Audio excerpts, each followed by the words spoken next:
Over 12 million men, women, and children passed this way. Passed through rooms and corridors haunted with a special stillness which remains only in places once noisy with human life. Here they bought tickets for 1,000 places in America. Here they traded their drachmas, their liras, and their ruples for dollars. Here they sang their first American songs, experienced their first American Christmas and Hanukkah.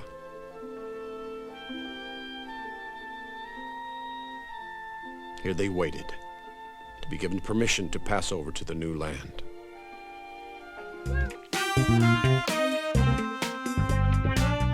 Vintage movie night, we're gonna watch some old films. Vintage movies. Vintage movie night, we're gonna watch some old films. Vintage movies. Vintage movies. Vintage movie night, we're gonna watch some old films. Vintage movie night, vintage movie night, vintage movie night. Past Liberty's gallant, ageless lady have come immigrants of all nations. They have found the meaning of the famous sonnet by Emma Lazarus. Mother of exiles, from her beacon hand glows worldwide welcome. Her mild eyes command the air-bridged harbor that twin cities frame. Keep ancient lands your storied pomp, cries she with silent lips. Give me your tired, your poor, your huddled masses yearning to breathe free, the wretched refuse of your teeming shores. Send these, the homeless, tempest-tossed to me. I lift my lamp beside the golden door.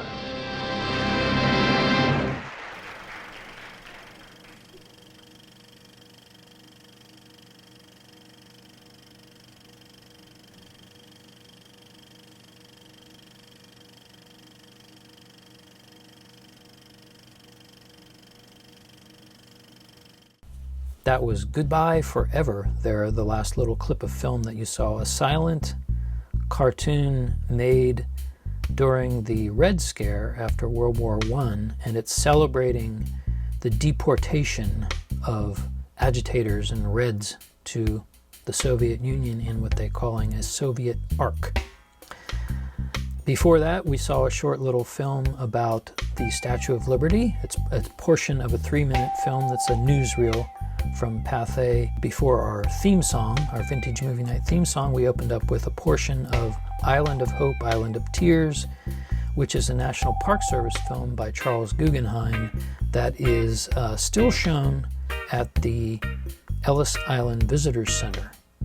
But you can watch it all online if you want. The link's down below.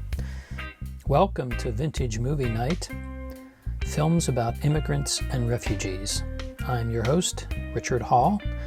I love archival films. I love watching and searching for archival films, and best of all, I love sharing them with other people. So thank you for watching. Thank you for joining us. Thank you to Tacoma Park for hosting these programs. I've been doing them, I think the first one I did was back in 2013, so I've been doing these for a long time. And I'm always sort of trying to toy with the format and try different things. Tonight, I'll be showing a selection of short clips from longer films, all having something to do with immigrants and refugees. Since we saw 2 short films just now about the Statue of Liberty, let's just go right away into another one called Body of Iron, Soul of Fire from 1986. Give me a hungry, give me a tired, give me a homeless, give me a wanderer. Give me a hungry, give me a tired, give me a homeless, give me a wanderer.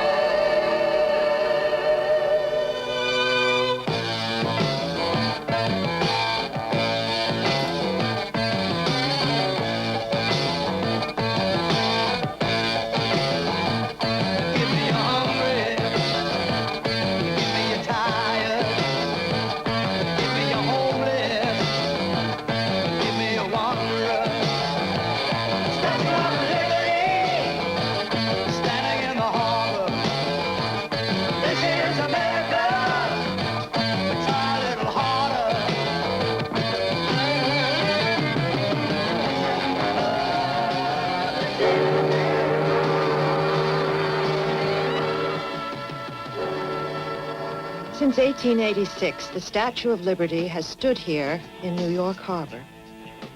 She came as a gift from the people of France to the people of America. But some thought she was a suspicious gift. Some called her a pagan goddess, while others saw her as the perfect symbol of liberty. But what about today? What does the statue symbolize now? And what about tomorrow?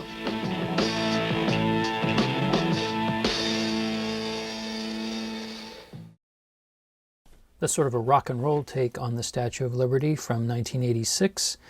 That was put out by the U.S. Information Agency. Then I think it was called the U.S. Communication Agency or something like that. And it was sponsored by American Express. That's a 26-minute film that you can find at the National Archives, or you can find at the Internet Archive. That's archive.org. I'm not an immigrant or refugee historian or scholar. I'm just an archival film enthusiast. But I like building little collections on themes, so that's our theme for tonight. It's not comprehensive. It's just a selection of things that I find interesting, that I hope you will find interesting. We have about an hour of short clips to show, and I'll try to give a little introduction to each one. The first longer clip that we're going to see is from 1917. It's Charlie Chaplin's The Immigrant.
apologies there if you're a purist. I know Charlie Chaplin composed his own music, but I couldn't find any copyright-free music, so I composed this little sort of reggae-sounding thing using GarageBand.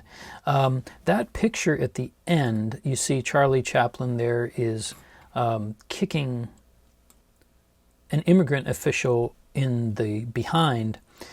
Apparently, several sources have claimed that this is the film that brought Chaplin to the attention of the FBI, the FBI didn't exist then, but of the authorities.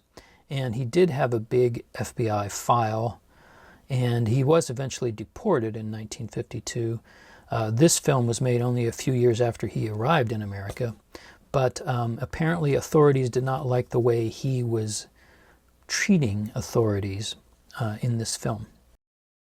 So the next film that I've selected is a short clip from a longer film from 1920. These types of films are at a time in the 1920s when the thrust was to Americanize immigrants. They wanted them to become American, whatever that meant, as quickly as possible. So there you can see the National Film Preservation Foundation from the Library of Congress. They're the ones who have restored this 1920 film, and we're lucky to have it. The Making of an American. And this was made by the Connecticut, I'll let you read that. So here's Pete, who has landed in America from Italy. This was made by the state of Connecticut, and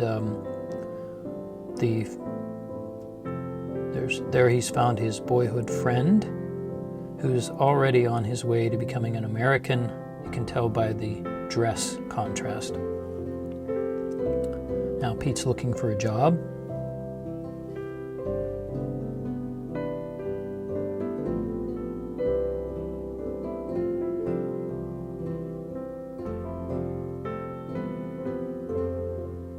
The problem is he can't speak English.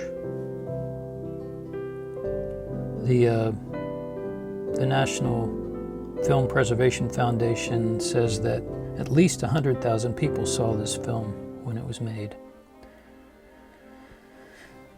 So Pete cannot find a job that matches his skills, so he has to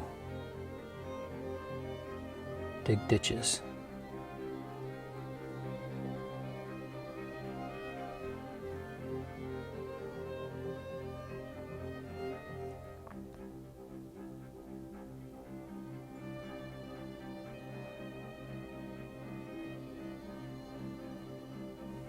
Can't quite figure out the meaning of that cutaway. The African American laughing at him. So, a laborer must know the language of the country where he lives, as Pete discovered to his cost. Can't read.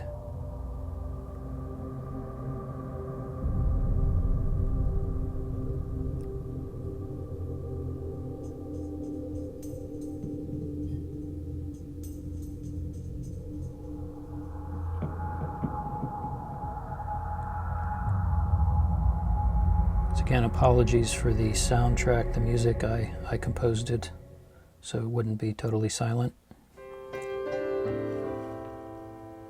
He's a sadder and wiser man. You can see that little symbol on the titles. It says the state of Connecticut.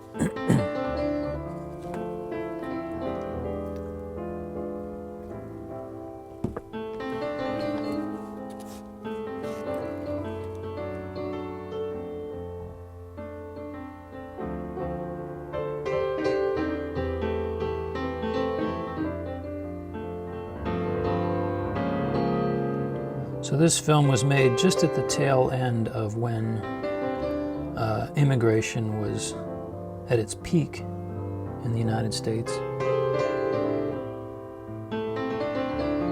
Pete was not happy until he began to study English.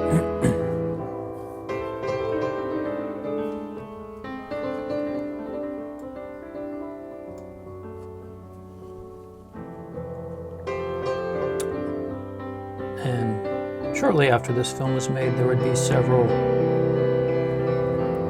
immigration laws passed that greatly restricted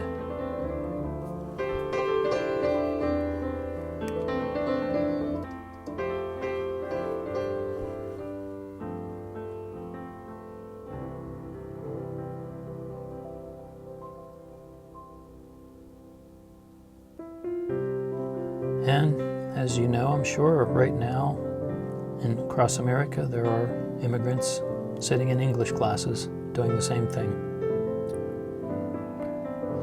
So because he learned English, now he's got a leadership position. He's changed his clothes. He's got American clothes with a tie, and he's a supervisor. Next, we have a short clip from a film that was first made during World War II in 1943. The version I have here was updated and re-released in 1947. It's a 24-minute film. It was made by the U.S. Army. It's a propaganda film that uses the Nazis to warn against intolerance. And around the time of the terrible incidents in Charlottesville in 2017, this film went viral and had millions of views. So I'll just show a 4-minute clip of it and then talk about it a little bit. There are all kinds of games and all kinds of suckers. Take Mike here, for instance. He's got everything, you might say. He's young, he's healthy, he's got a job. And he's got a country called America. It's a wonderful thing to have. America. Lots of room. Room enough to raise plenty of food. Big factories to make things a man can use. Big cities to do the business of a big country. And people. Lots of people. Enough to work the farm and build the factories, dig the mines, and run the business. All kinds of people. People from different countries with different religions, different colored skins. Free people. They can live together and work together and build America together because they're free. Free to vote, to say what they please, go to their own churches, to pick their own jobs. Yeah, Mike's got something, all right. He's got America. But there are guys who stay up nights figuring out how to take that away from him. I want to give you the truth, folks. The truth about America. I know you've got a lot of questions. You want to know why you're not getting the breaks you deserve.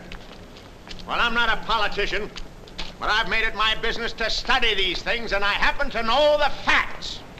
Now, friends, I'm just an average American. But I'm an American, and some of the things I see in this country of ours make my blood boil. I see people with foreign accents making all the money. I see Negroes holding jobs that belong to me and you. Now I ask you, if we allow this thing to go on, what's going to become of us real Americans? I've heard this kind of talk before, but I never expected to hear it in America. This fellow seems to know what he's talking about. Yes, he knows all right. What's the answer? What are we real Americans going to do about it? You'll find it right here in this little pamphlet. The truth about Negroes and foreigners. The truth about the Catholic Church. Now, friends, these books are free.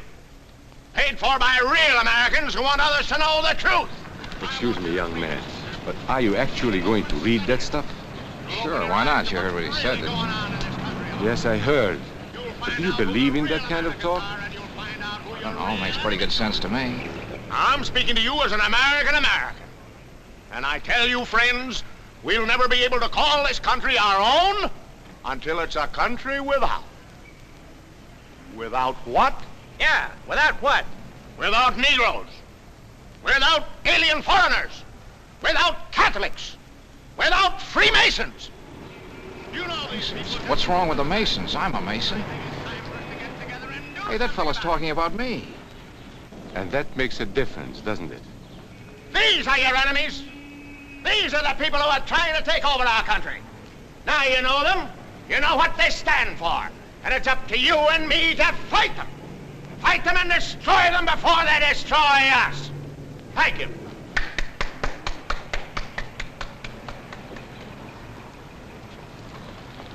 Before he said Masons, you were ready to agree with him.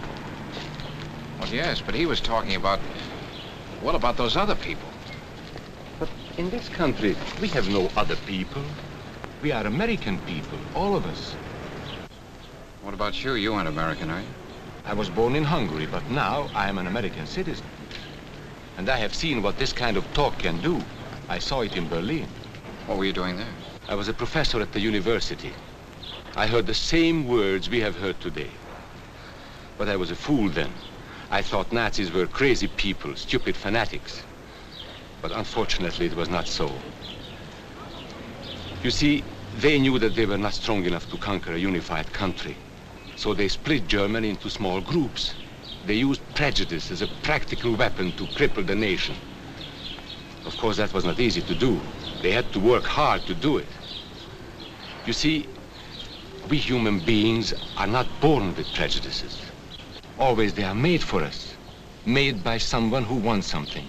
Remember that when you hear this kind of talk. Apparently, in 1951, a couple of academics did a study of this film to see if it had the effect, its intended effect. And they had groups of students to watch the film, and they did a survey of them before and after. And unfortunately, they discovered that the film almost had the opposite effect of its intention. A majority of the students came out of the film thinking that what happened in Germany under the Nazis could never happen in America, which is the opposite of the intention of the propaganda film. I leave it to you to decide why that is, and you can read, I'll put the link for this article about this study. It was in Vox in August of 2017. So next I'd like to jump to a couple of classic classroom type films, one from 1946, the first one from 1953, and these are the short films that would have been watched by students during that period, and they were intended to teach them about immigration. The first one is Who Are the People of America, 1953. I'm just showing 2 minutes of 10. It's a coronet instructional film from Pralinger Archives, which is a great resource. And he's someone who has collected thousands of what he calls ephemeral films over the years. And at one point, I think 2002, he donated 60,000 of them to the Library of Congress. And ephemeral film is like these classroom films. They weren't necessarily intended to be around forever. They had a purpose. Once that purpose was fulfilled, the film was sort of forgotten, and that's how he was able to scoop up so many of them. In the cities,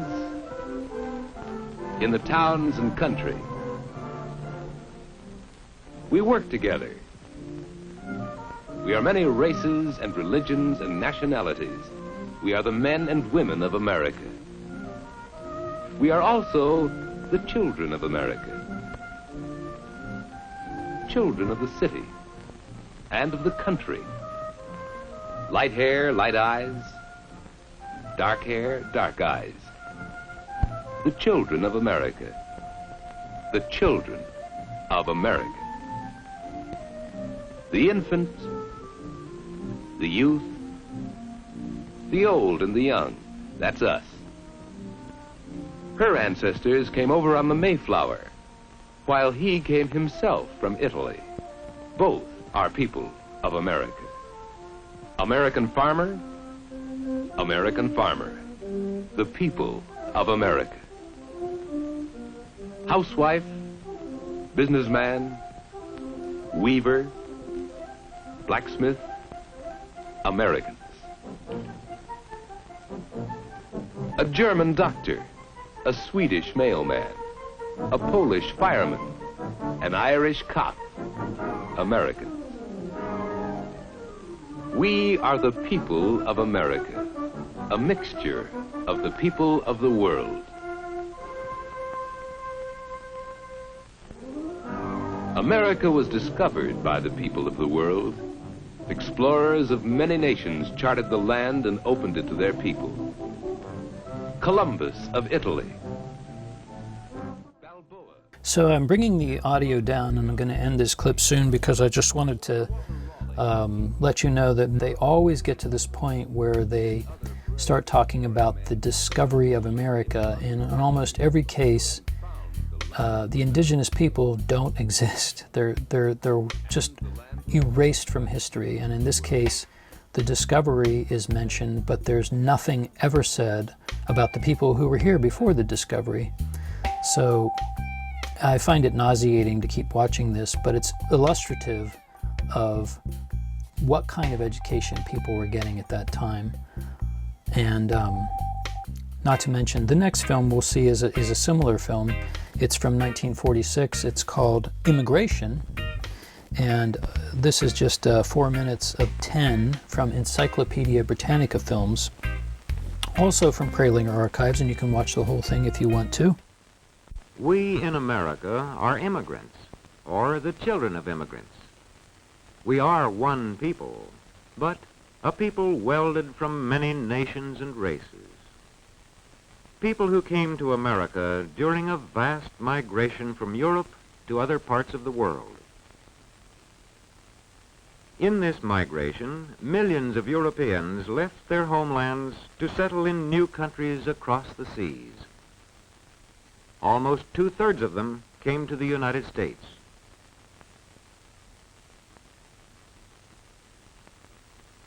When we became a nation, our population numbered just under 4 million. Each symbol here represents 500,000 people. Most of our people were of British origin, but there were also Dutch and many Germans, as well as French, Spanish, a great many Negroes, and others. So I kind of froze the film there, where I just wanted to point out to you what's obvious is they say, when they're talking about who was here, first they use the little symbols of the white people. They say a great many Negroes and others. That's it.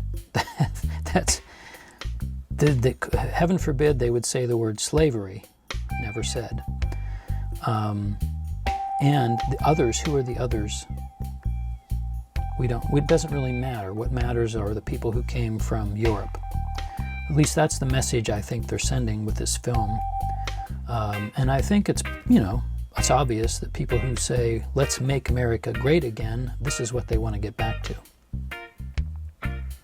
So we jump forward now to an important part of this film where they talk about when immigration became restricted.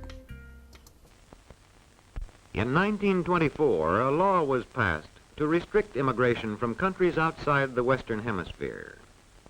By this law, the number to be admitted henceforth was to be in proportion to the national origins of our country's population. Just to interject, what they're not telling you there is that calculation of the percentage of the U.S. population was based on 1890, not 1920. So they went back prior to the big wave of immigration from Eastern Europe and Southern Europe, because the people who were behind this bill didn't want people from Eastern Europe and Southern Europe. They thought Northern Europeans were true Americans. This gave to Northern and Western Europe more than 80% of the total, while Southern and Eastern Europe received less than 20%. After 1924, immigration from Europe dwindled and virtually stopped during the Depression of the 1930s. But immigration from our American neighbors went on. A century of immigration has brought in many people from Canada, and more recently, there has been a lively migration from Mexico, as well as from the Caribbean area.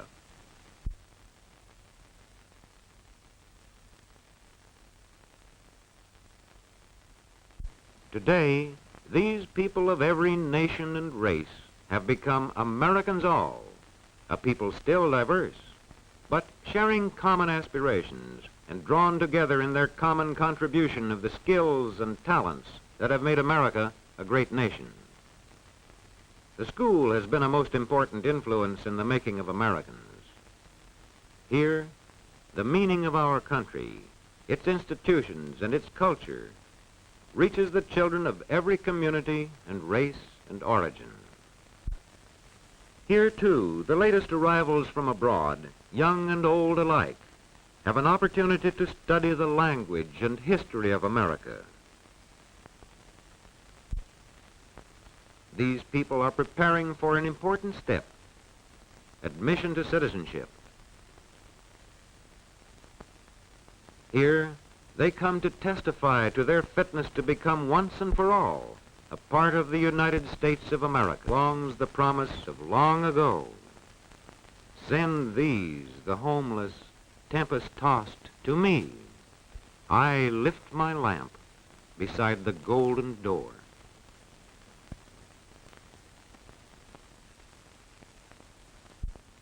The other thing they don't tell you about 1924 is that the new law allegedly was trying to replicate the population of the United States. You got a percentage from each country that was represented in 1890, but they excluded completely African Americans as part of the population because they claimed they couldn't tell where the slaves came from, so they couldn't let people in from Africa.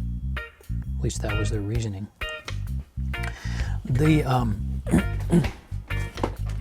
So to prepare for this program, I've been reading this book from the library, America for the Americans by Erica Lee, a history of xenophobia in the United States. And in her book, she points out that this 1924 restrictive immigration law was really the brainchild of someone named Madison Grant, who wrote a book called The Passing of the Great Race, which basically is a pseudoscientific white supremacist book talking about how if we don't do something, the true Americans are going to get overwhelmed by all the hordes who are coming in. And it sounds a little familiar to what some people talk about today, but you should know that a fan of Madison Grant wrote him a little note and said that the book was his Bible and was very inspired by it, and that was Adolf Hitler, who was inspired by these restrictive ideas about purity, and you know the rest of the story there. So the next choice is Around the World in New York, and I selected this one because it's a it's an independent film that's a fun and affectionate look at the immigrants of America, using New York City as sort of like, at this time they always talked about the melting pot, but paying tribute to all the people who make up New York City. Baghdad on the subway. That's what O. Henry called New York, the town where East meets West amidst the babble of 100 tongues.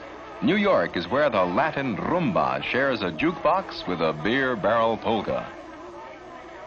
Manhattan's Lower East Side is a living example of America's melting pot in action and has become a New World version of the Old World bazaar. Bargaining between merchant and customer still remains an art. Here, individuals appraise the quality of the goods and test each other's wit and willpower. Even the young learn quickly that it's each man for himself. In a world where panties and pickles live side by side.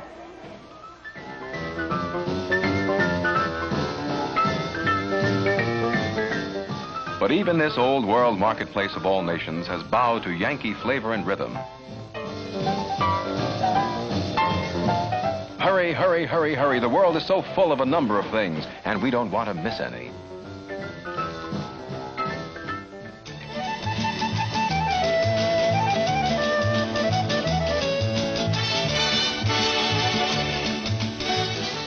The Spanish equivalent for an ice cream cone is Vidiagua.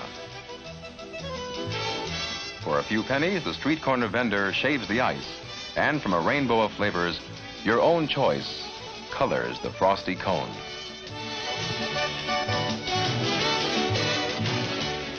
Here's a cooling treat that satisfies the sweet tooth, common to youngsters the world over. The smile foreshadows delights to come. Yet sugar and spice and everything nice is just a small part of New York life for young Puerto Ricanos. Some earn extra money selling shopping bags or with a shoe shine box on a busy corner.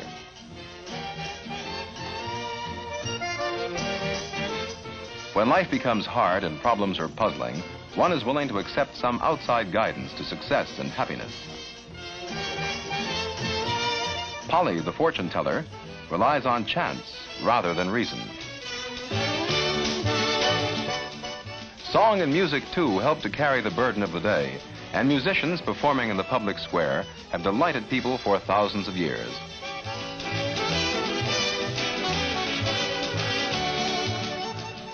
Man cannot live by bread alone, and the soul is nourished by art as well as spiritual inspiration.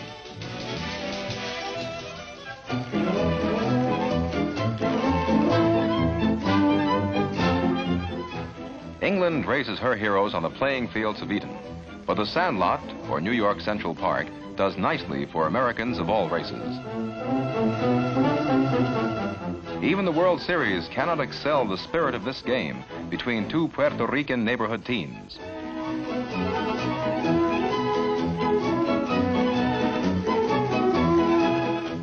It won't be long before this youngster will be right in there batting him out. And who knows, the greats, the DiMaggios, Robinsons, Campanellas, and Williams got their start just like this.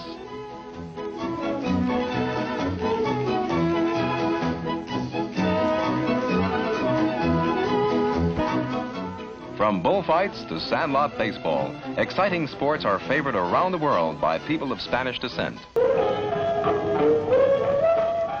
Chinatown calls up memories of subtle foods.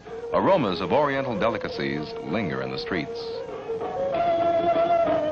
Newsstands, which carry the community's 5 Chinese language dailies, help to give these streets a foreign appearance. But Johnny Lum, like any other American kid, has his own reading habits.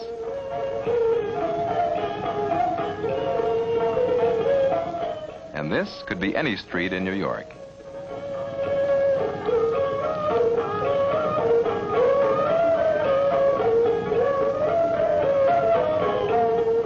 Beautiful Oriental handicrafts attract thousands of travelers, who in many ways are the most amusing sights in Chinatown.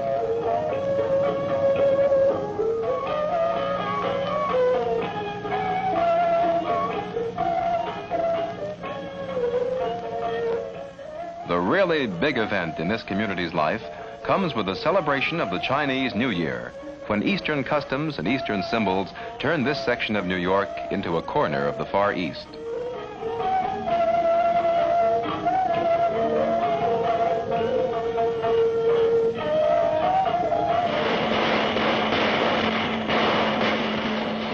All this is New York City, where you can make a trip around the world in the shadows of the skyscrapers.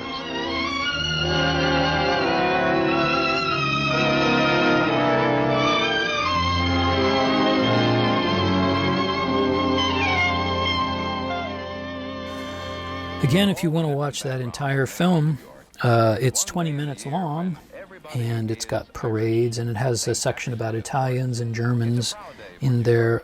The link is down below, or you can just search Around the World in New York in the Internet Archive. And so next I'd like to turn our attention to 4 films that are basically about the U.S.-Mexico border, or Mexican immigrants and Mexican immigration. So this film you're looking at here from 1916 was made by the U.S. Army, and it's refugees at the U.S.-Mexico border at the time when we sent an expedition down there to capture and kill Pancho Villa, because They were having a civil war, and there were incursions into Texas, into U.S. territory, and some Americans were killed. So General Pershing led a force, and they did a lot of filming, and I find this film to be just amazing.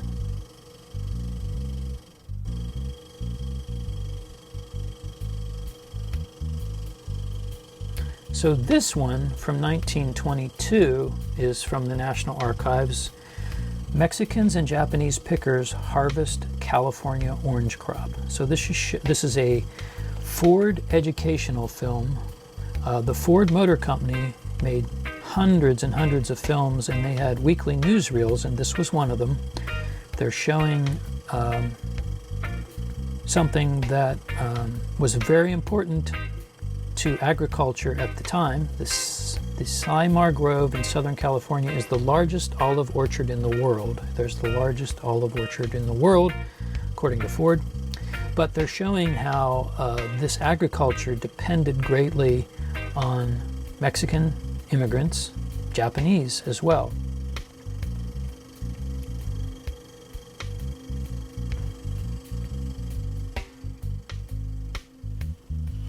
Mexican olive pickers camp in the orchards during the harvesting season.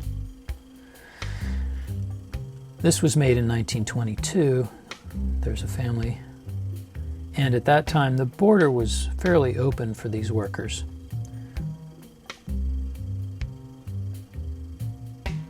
What would happen later is that during the Depression, the olives are beaten off the tree and gathered by children.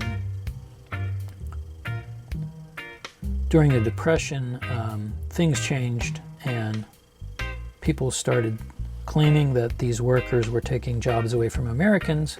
Ripe olives are very bitter and are never eaten as they come from the trees. And there's an olive picker right there. So many thousands of Mexican Americans were deported. You can read all about it in America for the Americans, A History of Xenophobia in the United States by Erica Lee. So now we're going to jump forward to 1962. Farming is America's biggest industry. While most major American industries have made great advances in productivity, agriculture has outpaced them all. One of the reasons has been intense mechanization. Progress in mechanization has been impressive. However, some crops must still be harvested by hand, where such things as inspection, selection, cutting, or gentle handling are basic to quality. Yet even now, practically every hand-picked crop is under intensive study. And a constant flow of new and remarkable experimental equipment is on trial, all designed to relieve man's age-old burden of manual labor. But until each piece of equipment can be shown to eliminate hand labor and reduce cost with no sacrifice in quality, until then, much of the work must still be manual. And the placement of thousands of workers at the right place, at the right time, is an immense job, especially at harvest time. Overall, the job has been successfully carried through, even in the many crops calling for stoop labor. Here is stoop labor in the literal meaning of the term, but the term is also applied to many of the toughest and least desirable farm jobs. For example, no stooping here, yet because citrus trees are thorny, more difficult to pick than other fruits, most farm workers avoid this kind of job. All such farm jobs which are tough, dirty, or unpleasant are generally referred to as stoop labor. Understandably, then, this is the only area in which the American farm labor supply falls short and is supplemented by Mexican citizens, sometimes called nationals or Mexican nationals. But the term most commonly used is braceros. In Spanish, this means a man who works with his arms and hands. It so happens that the braceros form a tiny fraction of the total labor force used on our farms. Yet some Americans feel even this tiny fraction should not be used.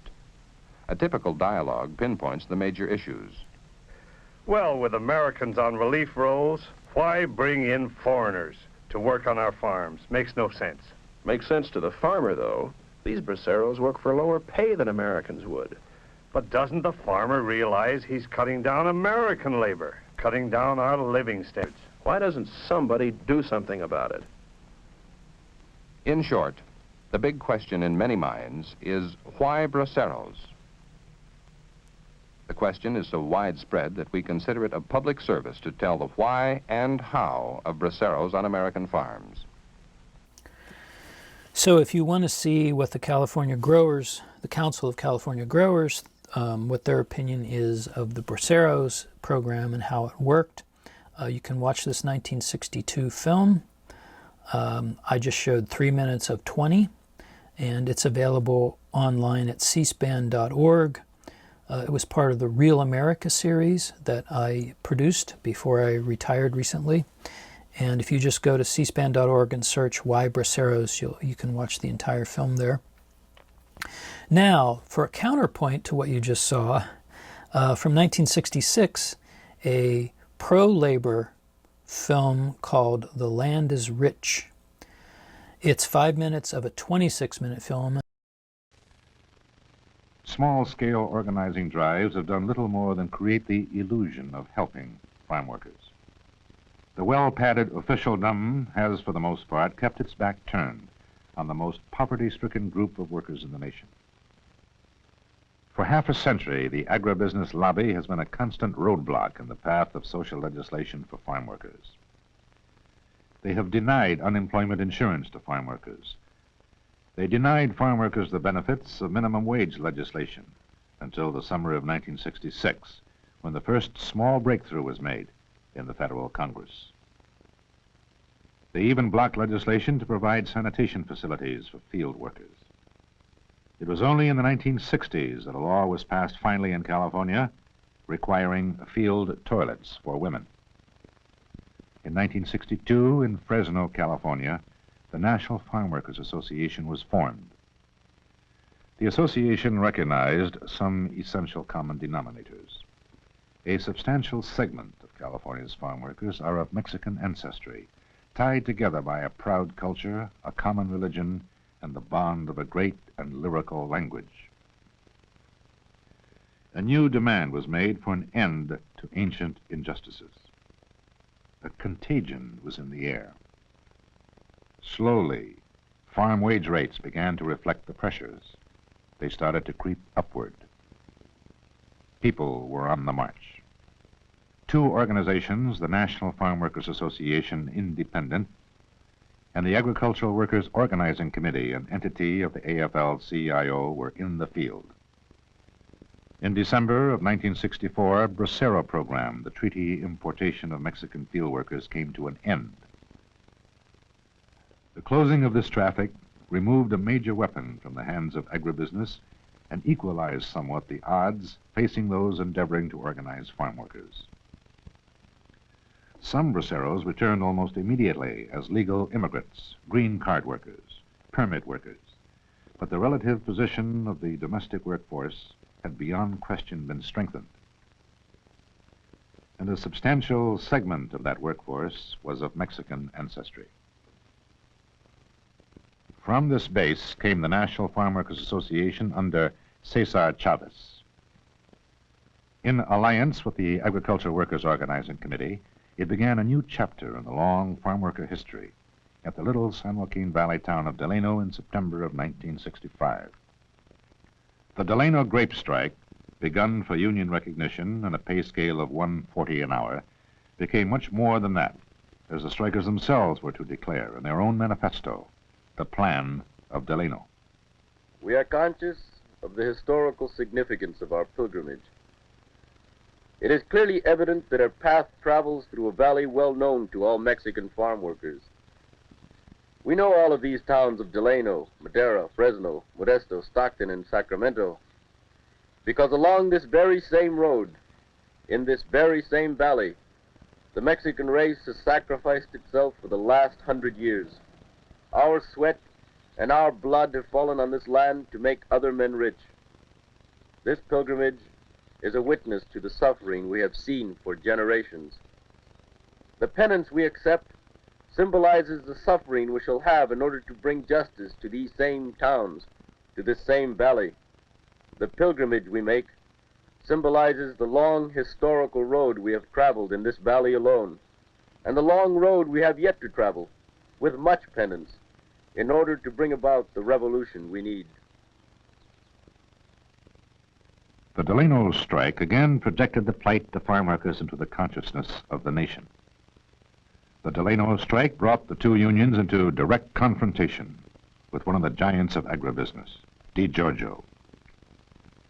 DiGiorgio, the far-flung corporation that made more than $2 million in profits in 1963, became the focal point of a bitter struggle. Congressional investigators came to Delano. Such investigations are not new. The plight of farm labor in California is probably one of the most studied and investigated subjects in the annals of human suffering. Report has been piled upon report, but proposed remedies have been frustrated or ignored. This was true in the 30s. It's just as true today. So now let's go back to 1966 again. And this film was made by the U.S. Information Agency. It's part of the National Archives collections. It's called Have a Coke. I just chosen a kind of condensed 3-minute section of it. The description from the National Archives says it depicts in a humorous vein the impressions of 3 Ethiopian students upon entering a strange country and the perplexing world of university life at UCLA.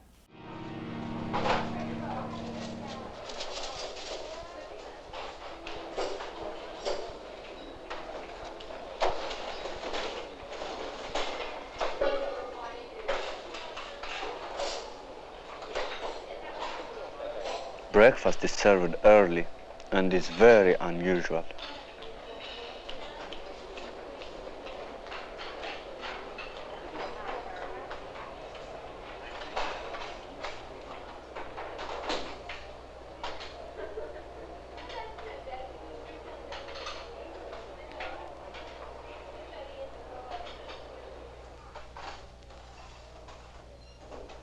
My roommate is an American from Arizona studying civil engineering.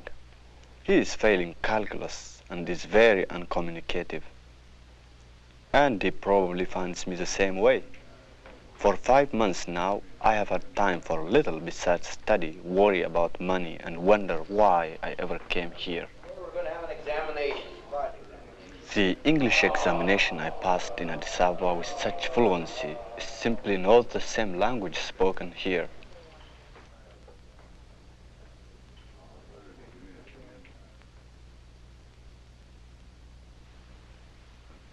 The constant series of quizzes I find irritating. Most are transparently designed to inform the professor whether you've read his assignment. Of course I haven't read his assignment. There is no time to read assignments.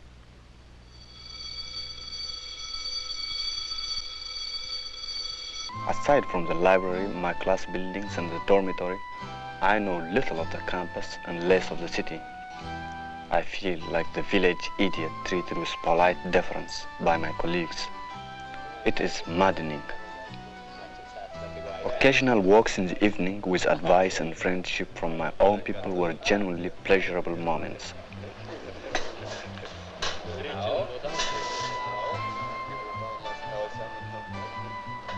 But when the year's examinations were finished, I felt it pointless to continue here in frustration, loneliness, and poverty. I was about to wire for passage home when I received notification that my grades were very high and I had been accepted by my department as teaching assistant. Fantastic. I shall stay another year. But if it is anything like the last one, I am leaving. But it's taken you 5 years, Tamro, and you've not finished yet. As a matter of fact, my dear Hiram, my government has just inquired. Tamro, are you still a student or a refugee? What takes so long? Have some coffee. Oh, thank you. Thank What country are you all from? Ethiopia. Ethiopia. Ethiopia. Oh, how wonderful. So glad you could come. Thank you. As I was saying, why does it take 5 years to finish? This sort of thing for one. And then I have to spend a lot of time giving you all advice. However, I'm beginning to feel more pressing obligations along that line.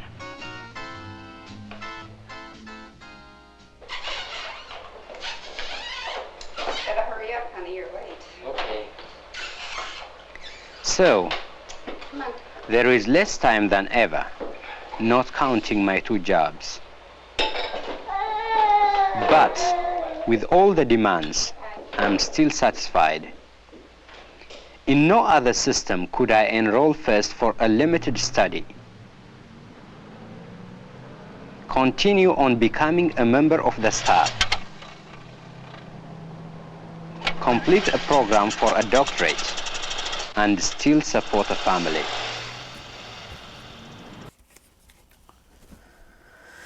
Again, you can watch that entire film online. Just search for Have a Coke 1966 in quotes, or look for the link in the body of our YouTube video here. Let's go forward now to 1980 and a film about refugees. This was made by the U.S. Information Agency. This is just a 3 to 4 minute clip from a half-hour film, and it's called In Their Own Words, and it's all about the Mariel boat lift of 1980. In less than 90 days, between April and June of 1980, more than 110,000 Cubans flee Cuba. They come the 140 kilometers from the port of Mariel to Key West, Florida, in nearly 2,000 boats.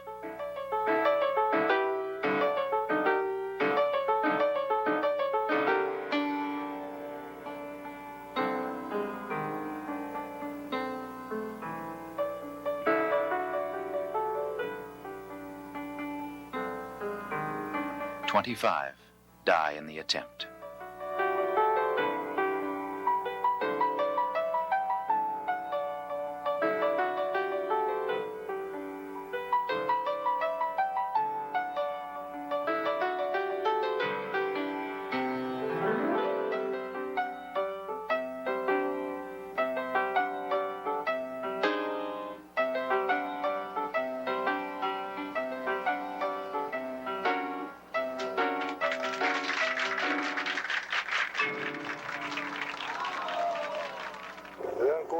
Quiero que son mis hijos, mis padres, mi hermana, mi esposa. No he podido sacarla del país. 21 años enterrado en vida y ahora pudimos lograr salir de ella para vivir feliz.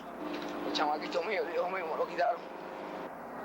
Porque se enfermó y no lo dejaron salir.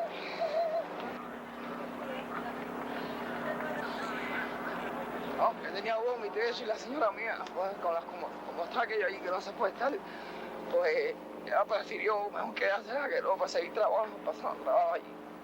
Tuve que dejar.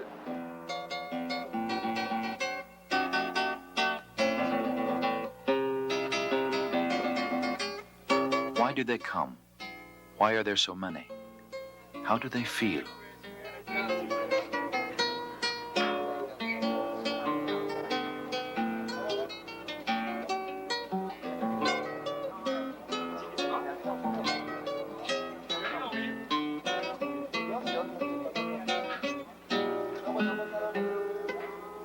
Soy uno de los tantos que ha aprovechado más o menos esta oportunidad o este desastre para llegar aquí.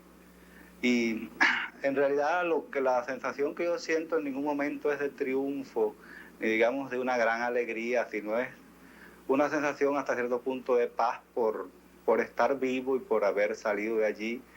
Pero es la misma sensación que puede sentir una persona que sale de la casa cuando se está quemando. O sea, la casa se quemó de todos modos y yo me salvé la vida, pero la casa se quemó. Sobeida Castellanos, actriz.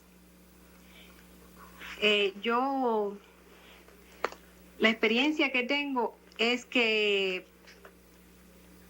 yo decidí salir de Cuba porque recibí la visita de familiares míos que viven aquí hace muchos años.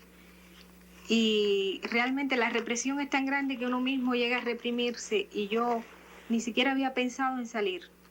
porque yo misma me lo bloqueaba. Entonces, desperté cuando tuve el choque con mi familia y me di cuenta que yo tenía algo muerto. Entonces me di cuenta que ellos estaban vivos, estaban llenos de ilusiones y de ideas, y que yo estaba muerta.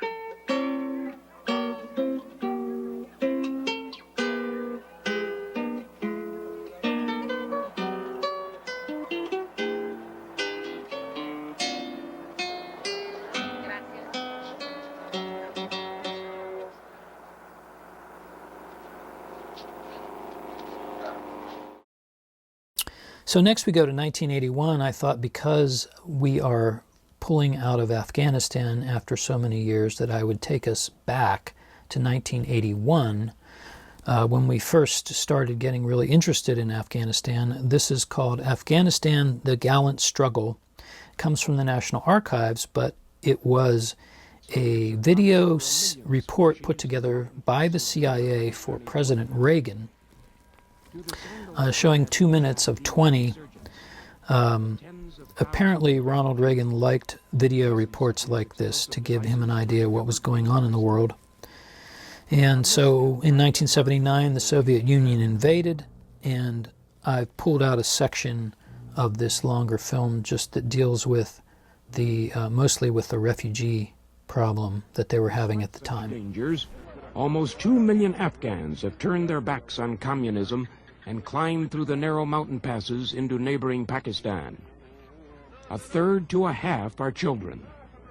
The need for food, shelter, and medical aid is great in the crowded refugee centers that dot the border of Pakistan's northwest frontier and Baluchistan provinces. Another several 100,000 refugees have crossed into Iran. The Babrak government, probably at the urging of Soviet advisors, set a grace period for refugees to return without reprisal. There were few takers. The government now has indicated it will confiscate the property of refugees who do not return. For many, there would be little to reclaim. Soviet gunships, MiG fighters, and artillery have pulverized homes and entire villages. In just a 2-week period in June 1980, 50 to 60 Afghan villages were leveled. There have been reports of large-scale killings of civilians, including a massacre in the Konar province town of Kerala. Survivors told of over 1,000 men and boys being killed.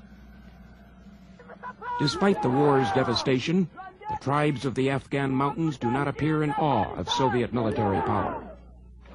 Their chief need, they say, is weapons. Give us rockets to deal with the helicopters, says a rebel leader, and we will drive the Russians out. The fact that the original communist coup and subsequent Soviet invasion occurred in this staunchly Muslim country has solidified religious support for the Afghan insurgents, both from within and outside the country. At services commemorating the Prophet Muhammad's birthday, mullahs have exhorted their congregations to slay the Soviet infidels and their supporters in the Babrak regime. The Afghan insurgents have successfully used religious unity in their recruiting drives. So now we close how we started with Island of Hope, Island of Tears from 1989. This Charles Guggenheim film about Ellis Island is 29 minutes. This final piece of film I'm showing is 6 minutes. It's a National Park Service film, so that means it's in the public domain. Thanks once again to Tacoma Park for hosting these, and thank you for watching if you stayed all the way to the end.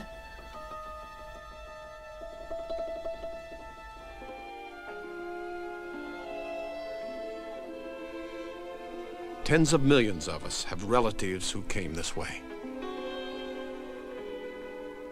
Sat in this room, part of the largest human migration in history.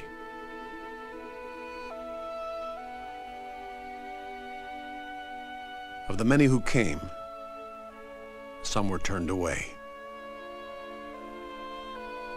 But even they would leave part of themselves in America to remind us why they had come so far. why they had made the journey.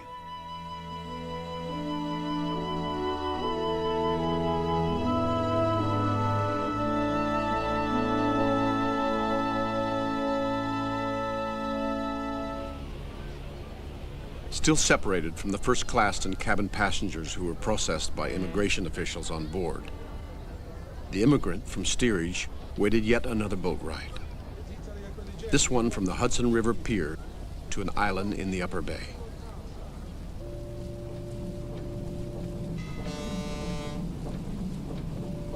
Crowded into barges and ferries, they approached the place that had become a legend in their mind.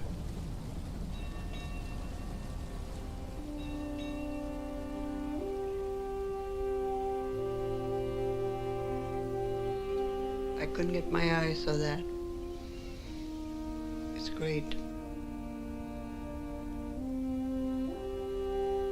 I was kind of glad to see Ellis Island as bad as it was. It was good to see any kind of land. It was. According to the houses I left in my town, this was like a whole city. And I almost felt smaller than I am.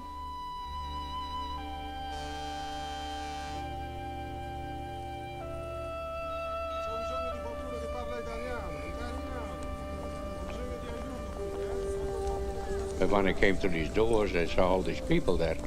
I figured, well, I guess I'll have to stay here for good, probably, because all these people, what are they doing here? And nobody was happy. You don't know what's going to happen.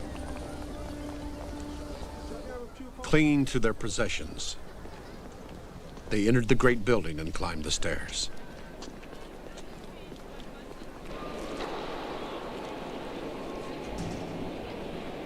Jesus, Mary and Joseph, I says, where am I?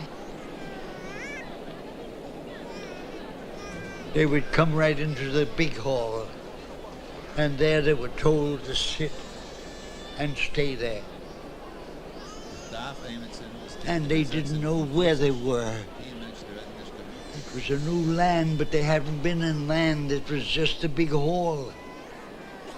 And all you could get was tears and crying of the children. For the vast majority, the process would last less than a day. But now they waited.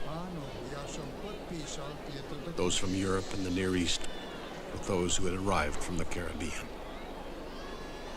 Those who were the first in their family to come to America, with those who would be met. Those who came to make money and return, with those who were determined never to return.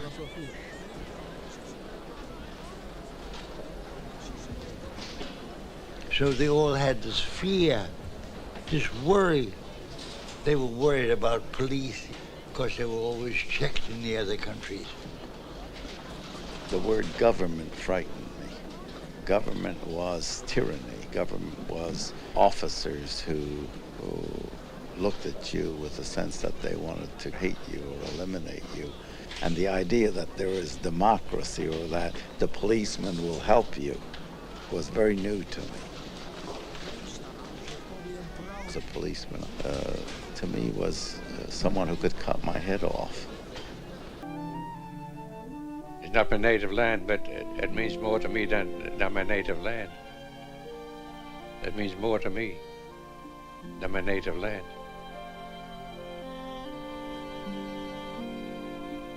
Any country on earth, this never happened.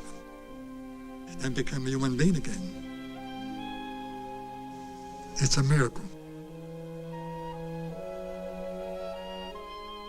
I'm glad I'm here. Couldn't be any better, could it? And everybody had hopes. And one thing I was sure, and thousands like me, that the degradation, the abuse, and the privation that we had in Europe, we wouldn't have here. Oh, God, yes.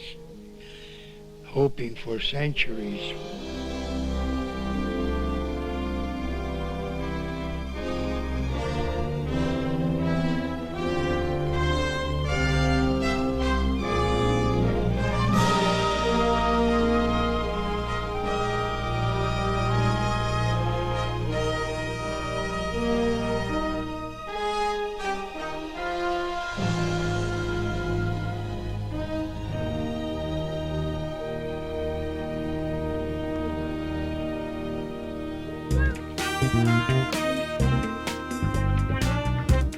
Vintage movie night. We're gonna watch some old films. Vintage movies. Vintage movie night. We're gonna watch some old films. Vintage movies. Vintage movies. Vintage movie night. We're gonna watch some old films. Vintage movie night. Vintage movie night. Vintage movie night.